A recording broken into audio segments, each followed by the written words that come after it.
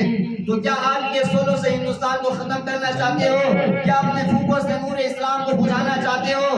کتنے احمق ہو تم! شاید تمہیں تاتاریوں کے شکست کا احساس نہیں، مشرکین مکہ کے سازشوں کا ارادہ نہیں، ورنہ تم سمجھ جاتے. بنا فی اللہ کی تہ میں بقا اور مضمر ہے، جسے مرنا نہیں آتا اسے جینا نہیں آتا. وہ مرد نہیں جو ڈر جائے حالات کے خونی منظر سے. جس حال میں جینا مشکل ہو اس حال میں جینا باقی ہے. ہم اہل جسم جوڑ صحیح، تم اپنا شکستہ تیر گنو، خود اہل ترکش بولیں گے یہ بازی کس نے ہاری ہے، یہ بازی حقی بازی ہے، یہ بازی تم ہی ہارو گے. گھر گھر سے مجاہد نکلے گا، تم کتنے مجاہد مارو گے؟ اگر تم سمجھتے ہو کہ مسلمان ختم ہو جائے تو یہ تمہارا خام خیال ہے. لہٰذا بند کرو اپنے فسادات کو، بند کرو اپنے ذلیل حرکتوں کو، بند کرو وحدت سے تجاوز کرنا، بند کرو مسجدوں کو ویران کرنا. کہیں ایسا نہ ہو کہ مسلمان اپنا صبر کا دامن چھوڑ دے اور تمہارے لیے آتش فضا بن جائے، تمہارے لیے غیر خدا بن جائے، تمہارے لیے برق تباہ بن جائے. تو پھر آگ ہی آگ ہوگا، خون ہی خون ہوگا، فغن ہی فغن ہوگا. توحید کی امانت سینے میں ہے ہمارے، ممکن نہیں مٹانا نام و نشاں ہمارا. باطل سے دبنے والا اے آسمان نہیں، ہم 100 بار کر چکا ہے تو انتہا ہمارا. وما توفیق الا باللہ.